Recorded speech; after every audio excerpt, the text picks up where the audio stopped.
Hi, my name is Bibek Adhikari. I am a English instructor. In today's class, we are going to solve the reading portion of Unit 3, that is wit. In this section, we shall be learning about three Brahmins and a village man. So, let's begin. Alright, we are going to start the reading portion of Unit 3, that is wit. In this section, we shall be learning about the three young Brahmins and the landlord. At the end of our reading, we shall also be solving the comprehension questions. So, let's begin. So, let's start reading the story called Wit. Benares was a center for learning for Nepalese students in the past. Many people went to Benares to get education. There were no buses and trains then. People walked on foot for many days. Three Brahmin boys also went to Benares. They studied astrology for many years. They worked very hard and completed their degrees. Inside their minds, they had a feeling of unseen competition. Each of them thought he was better than the other two. Everyone thought he was the best. After study, they returned home. They walked all day and spent the nights in one of the houses on the way. There were no hotels then, so travelers begged private house owners for shelter. One evening, the three Brahmins stopped at a house in a mountain village. They asked the landlord, "Can we stay the night in your house, sir? My house is small. Please find a bigger house," said the landlord. The three went to another house a little far down the road. "Can we spend the night in your house, sir? We are tired and it is already late to walk any further," asked one of them. "Let's go on reading this text." "Who are you?" asked the landlord. "We are three Brahmins. We are back from Benares. We have got degrees in astrology. We can tell your future," they replied. The landlord got interested in them. He asked them, "Who got the highest marks among you?" Upon this, one of the Brahmins replied, "We've all got equal marks, but I think I am the cleverest." Hearing him, another Brahmin said, "He's wrong. I was the most hard-working, so I'm the most intelligent." The third one also claimed that he was the best. Listening to them, the landlord said, "I'll let you spend the night in my house on one condition." "What's that?" they asked. The landlord said, "I've got something in my hand. If you can tell what it is, using your knowledge of astrology, you can stay." The three Brahmins used the knowledge of what they had read. They decided that the thing in the man's hand was round in shape. One of the astrologers thought it was dinner time, so the landlord must be holding something to eat. "No," said the landlord. "So what do you think the object is?" Now I want you to make suitable guess here. Keep thinking about the object and then we shall go and read the chapter further. Another one thought that people in villages use grinding stones in most houses. They use it for grinding cereals like maize, millet, wheat, etc. So he said, "It must be a grinding stone, sir." "Again wrong," said the landlord. The third Brahmin was a bit cleverer. He used his reasoning and said, "Sir, I think it is a coin in your hand. Grinding stone and dish are bigger than your hand.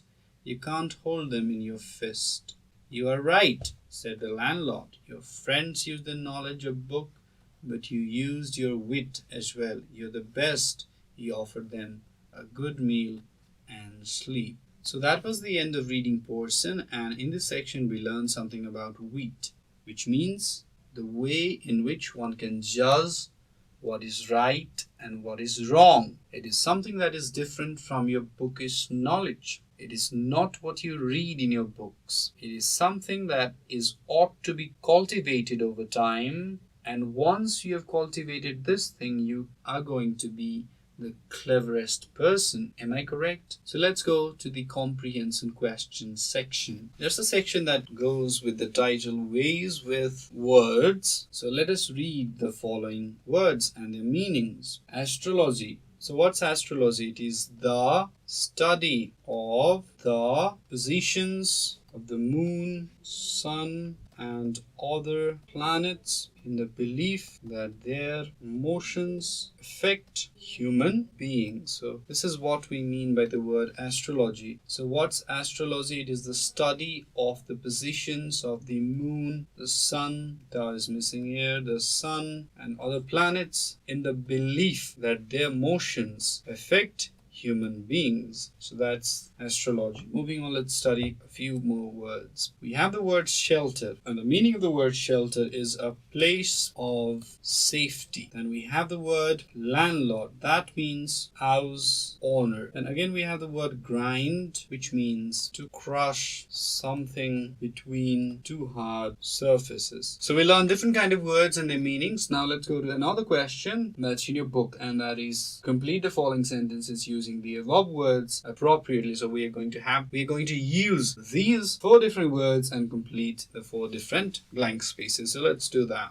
So these are the questions that we are going to solve, and what are the words? So let's first write down all the different words that we are going to use in order to solve these questions. We shall use the word astrology, followed by shelter, followed by landlord, and we have another word that's grind. So we are going to use these different words and solve the question. Let's start. We use a millstone to grind grains. That's right. In case of a storm, run to a nearby shelter. My blank space collects the rent on the first day of every month. My landlord is the answer. Moving on. Blank space, study our horoscopes. That's astrology. Now let's go to the question answer section. There's something called put the following sentences in the correct order following the story line, which I guess you can do. That's why I'm jumping, I'll have to say, skipping that question and coming to the question answer section. So the first question we have is, what did the first landlord say? Alright, that's the first question. What did he say? Remember? If you don't remember, go back to the book on page number 21. What did he say? He said, it's on page 20. He said the first, so you would answer like this. The first landlord said that his house was small and requested the Brahmins to find a bigger one. So that's the answer. Let's go to another question. Number B. What was the question of the second landlord? What was the question of the second landlord? The second landlord asked the 3 Brahmins who they were. So that was what happened, right? The Brahmin asked, who are you? And you're just going to answer the same thing in direct speech. What was the direct quotation that the Brahmin asked? Who are you? So the Brahmin asked who they were. Let's go to third question. Question number C. Why did the first Brahmin guess the thing in the landlord's hand must be something to eat? So you'll have to write that the answer like this. The first Brahmin guessed the thing in the landlord's hand must be something to eat because, so do write this thing here, because it was dinner, time. So that's the answer, because it was dinner time. The fourth question we have is, who gave correct answer? What was his reasoning? So who do you think gave the correct answer? The third Brahmin, right? Third Brahmin gave the correct answer. His logic was that grinding stone and dish were bigger than the man's hand. That was his logic. See? Now let me give you a homework. The homework is going to be this. What do you think is the moral of the story? Explain, or you can give your own reasoning. So once again, what do you think is the moral of the story? Give reason. Give some proper logic. Alright? With this, we have come to end of today's class. If you have any questions or suggestions regarding these video series, feel free to write us at learning@deerwalk.edu.np. Thank you.